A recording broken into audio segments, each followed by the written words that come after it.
Live from CNN's World Headquarters in Atlanta, you're watching Connect the World with me, Lynda Kinkade. Welcome back to our show. I want to return now to our top story. Syrian activists say dozens of people were killed Saturday in a government-launched chemical attack on the rebel-held city of Douma. CNN cannot independently verify the videos you're about to see.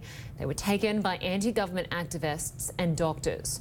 But we need to warn you, some of the images are disturbing. Witnesses say a helicopter dropped a barrel bomb which unleashed toxic gas on the area. Doctors say many patients suffered convulsions and became paralyzed. These people you can see being washed down to clear away the toxic residue. The Syrian government denies any role in the attack. Well, Fawaz Gerges is a professor at the London School of Economics and author of Making the Arab World. He's also a friend of the show and joins us from Beirut, Lebanon. Always good to have you on. I want to start first with this promise by Russia in 2013 that Syria would abandon its use of chemical weapons. Since that promise was made, we know international investigators have found the Syrian regime guilty of using chemical weapons at least 4 times. We heard today from President Trump blaming the Obama administration. Were mistakes made in the past? What can we learn from those? Well, we can learn from today, and yes, as you've said, we don't have really verification so far.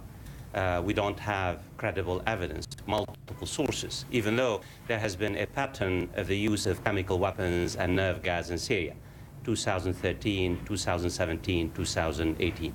What we have learned is that basically, despite the condemnations by the international community, despite the rhetoric of the French president and the American president, the international community has turned a blind eye to the unfolding tragedy in Syria. I mean, think about it, Lynda. We're talking about the use of chemical weapons and the killing of scores of civilians.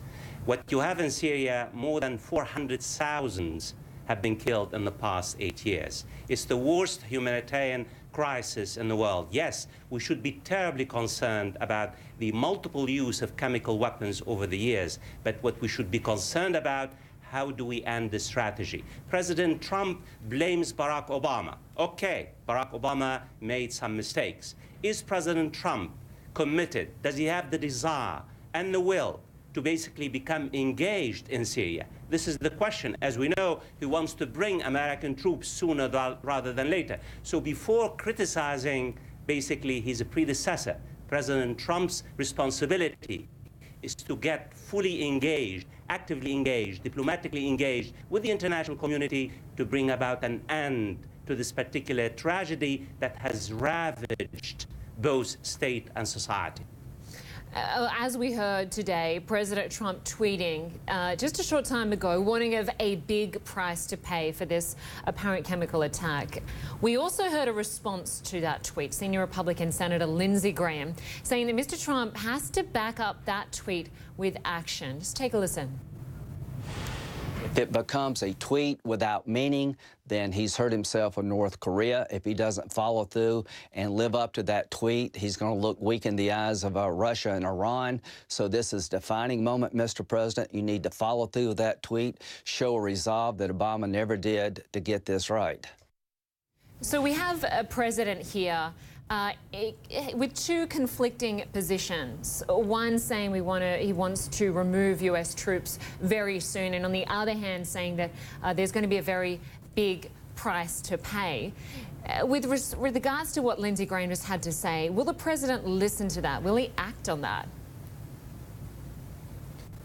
First of all, with all due respect, I don't really take anything that President Trump says for granted. He is full of contradictions. He is incoherent. He is all over the map. A president who really is concerned about the situation in Syria basically should show that he is really concerned diplomatically, politically, socially.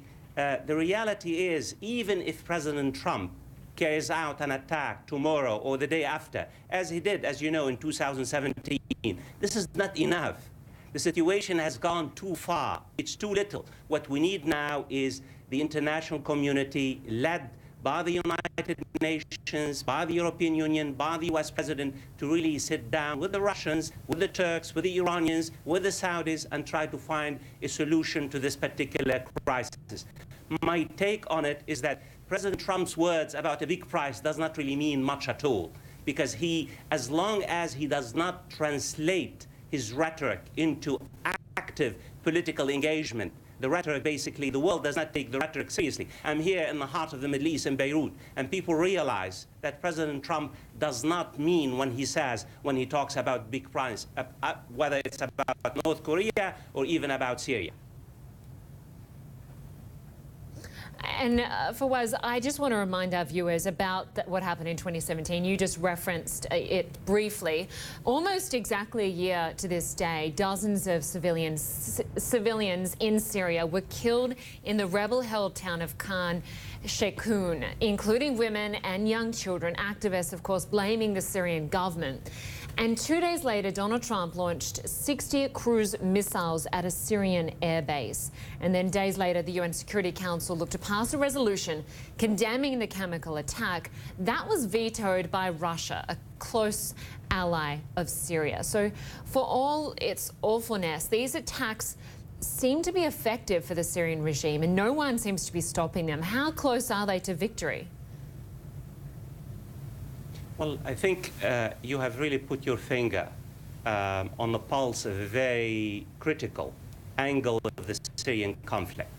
The Syrian conflict now is more about regional and global rivalries. It's not just between the Assad regime and the rebels. I mean, yes, President Trump basically has tweeted some warnings to the Syrian regime, yet the Russians have made it very clear any attack on Syria would have major consequences, because they have some major forces all over Damascus and other places as well. So this is now, it's not just about Assad and the rebels. It's about the United States and Russia.